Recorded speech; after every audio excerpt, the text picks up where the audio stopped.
Yo le trader, j'espère que vous allez bien. Aujourd'hui, c'est la toute dernière vidéo sur notre formation trading algorithmique, comment créer des bots en trading niveau débutant. Et bien dans cette vidéo, on va parler des objets et de tableaux. Après cette vidéo, on va faire une dernière vidéo où on va mettre en pratique tout ce qu'on vient de voir de la première vidéo jusqu'à maintenant. Et ben, on va créer un petit bot un peu sympa qui va tourner tout ça, qui va appliquer tout ce qu'on vient de voir en trading. Ok? Et ben, aujourd'hui, on va parler des objets et des tableaux. En trading, quand on fait du trading manuel, normalement, il nous arrive de tracer de trendline, de tracer de rectangles, des objets, des vagues de Elliott, du canal et tout et tout et tout. Alors tout ça que l'on trace, ce sont des objets. Ce sont des objets. Et au lieu de le tracer manuellement comme nous on a l'habitude de faire, eh ben, avec le trading algorithmique, on peut créer une instruction qui va tracer ça pour nous. Une instruction qui va tracer, exemple, un rectangle à chaque fois qu'il va trouver un ordre bloc, ou bien il va tracer une ligne à chaque fois qu'il va voir un ordre bloc, ou bien à chaque fois qu'il va voir soit une balance, tout ça, tout ça. Donc ce sont des objets. Et pour créer un objet, on a la fonction create. Object. C'est une fonction qui nous permet de créer un objet. Donc, fonction create object. On précise l'index de la fenêtre. Si c'est 0, c'est sur la fenêtre principale. Ensuite, ça, c'est le nom qu'on veut attribuer à cet objet. Par exemple, on peut l'appeler ligne X ou bien je peux l'appeler ligne up, ligne de tendance. Ça, c'est le nom que je vais attribuer à cet objet. Et ça, c'est l'identifiant qui représente cet objet. Si c'est object trend, c'est pour dire que je crée un objet de type trendline. La liste est très longue. Si vous avez envie de créer d'autres objets, faites juste un clic droit sur le nom de l'objet et puis allez-y sur aller dans l'aide. Et que vous faites ça, eh bien, ça va vous envoyer dans une fenêtre où vous aurez tous les objets possibles déjà enregistrés dans le système MetaTrader. Eh bien, vous avez l'identifiant de l'objet, ce petit dessin pour que vous ayez l'image de qu'est-ce qui sera dessiné sur le graphique. Ensuite, nous avons la description, le nom de l'objet. Exemple, si j'ai besoin d'une ligne verticale, c'est object V-line. Si j'ai besoin d'une ligne horizontale, c'est object H-line. Si j'ai besoin d'une ligne de tendance, c'est object trend. Voici toutes les lignes possibles. Ok?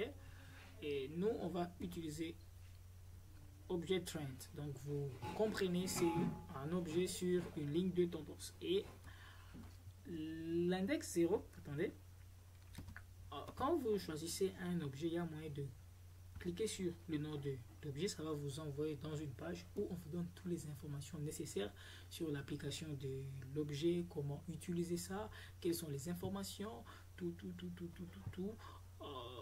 identifiant du graphique, identifiant des sous-fenêtres, tout. Et bon, c'est pour préciser si l'indicateur sera dans la fenêtre principale ou bien sera dans la fenêtre secondaire, tout, c'est là. L'objet ici sera dans la fenêtre principale, tout. Et là, c'est le temps. Ok. Là, on va faire un peu de dessin scientifique, des projections, rabattements et tout. Je n'étais pas fort dans ça et vous non plus. Vous n'êtes pas obligé d'être fort dans ça. C'est juste comprendre comment les objets se dessinent. Et bien, dans le graphique, on a des axes. On a l'axe de prix que je représente par cette ligne bleue et l'axe de temps qui est représenté par cette ligne blanche. L'axe de prix, c'est la ligne bleue qui va vers le prix. Je peux dire donc ça va vers le prix, je ne sais pas, une prix X. Et l'axe du temps, ça va vers un temps X.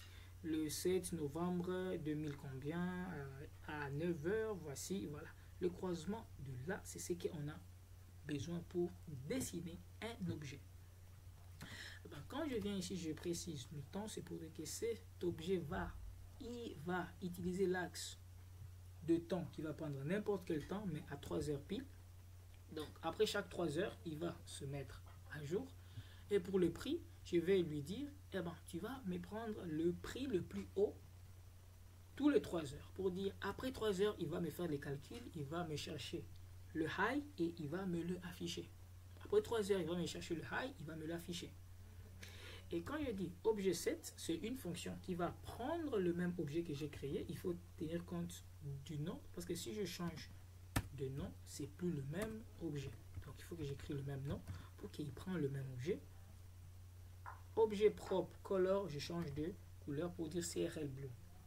Ok? Pour plus de détails sur les objets, je vous invite à vraiment venir consulter les références de MQL5. Vraiment, il y a beaucoup d'informations ici que vous pouvez appliquer ça et améliorer. Voilà. Donc là, on peut faire un test déjà avec ça. On peut faire un petit test.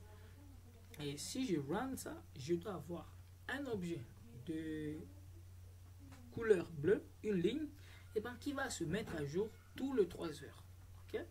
Là, je lance le bot. Vous voyez, ça, j'ai une ligne bleue qui va se mettre à jour tous les 3 heures. Après tous les 3 heures, il va se mettre à jour. Je fais une pause. Ici, on est dans le chart de Gold qui est en 15 minutes. À vous de savoir 3 heures divisé en 15 minutes, ça fait combien de bougies de 15 minutes. Vous voyez, à chaque fois, à chaque 3 heures, il va se mettre à jour. Vous-même, vous allez voir, après 3 heures, il change. Après 3 heures, il va changer. Après 3 heures, il va changer. Après 3 heures, il va changer. Ouais, en fait, c'est ça. Là, on a créé un objet qui va tourner à chaque fois que le graphique va avancer, et lui aussi il va commencer à tourner. Chaque fois que le graphique avance, lui aussi tourne. Chaque fois que le graphique avance, et lui aussi va tourner. Ok?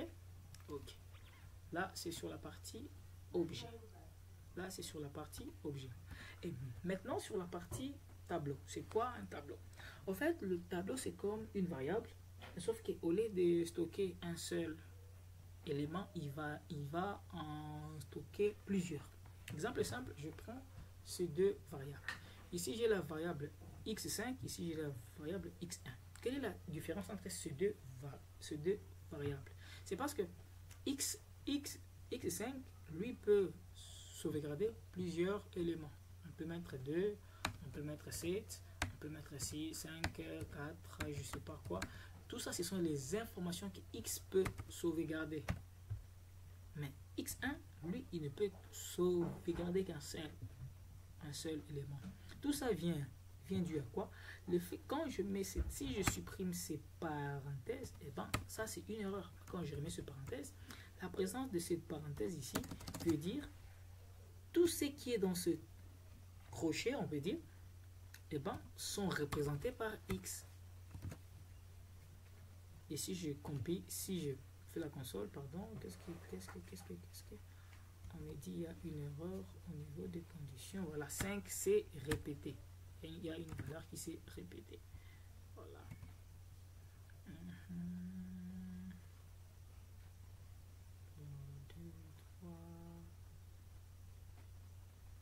2, 3, 1 dimension. Ah oui, la dimension aussi. Voilà. Allons-y, testons si tout est bon. Voilà. Là, on a compilé, tout est correct. En fait, un array peut prendre plusieurs valeurs.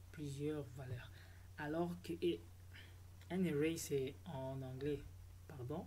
Un tableau, c'est comme une variable qui peut stocker plusieurs valeurs, Et souvent, le tableau, on va l'utiliser quand on veut récupérer les informations de l'indicateur. Parce que quand l'indicateur tourne, et ben, il stocke des tonnes et des tonnes et des tonnes de valeurs, des tonnes d'informations.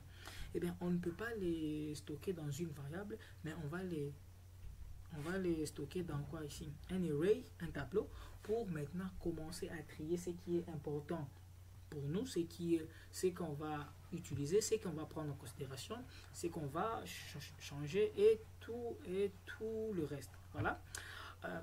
Voilà ce que j'avais à vous parler sur les tableaux et sur les objets. Pour les objets, allez vraiment consulter. Il vous suffit de faire F1 pour avoir la liste d'aides, la liste des références, et vous aurez toutes les références possibles sur les objets, comment les appliquer.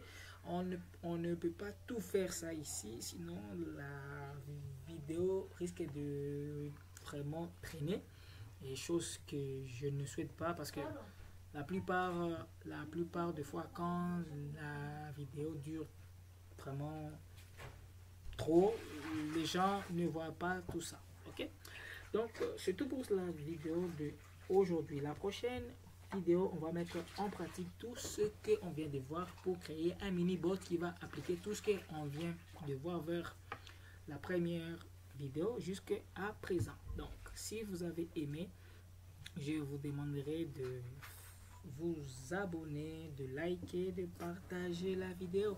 Cela permet d'agrandir la communauté trader sympa du quartier. Si vous êtes intéressé à suivre une formation approfondie sur la création de bots et sur la création d'indicateurs en trading, écrivez-moi en commentaire ou bien écrivez-moi dans le canal Telegram. Je serai très ravi de vous ajouter dans la communauté trader sympa du quartier. C'était Ramsès, le trader sympa du quartier.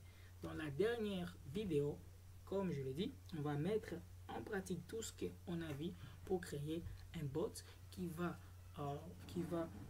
englober tout ce qu'on vient de voir depuis la première vidéo jusqu'à présent. On se retrouve prochainement pour de nouvelles vidéos. Peace la famille.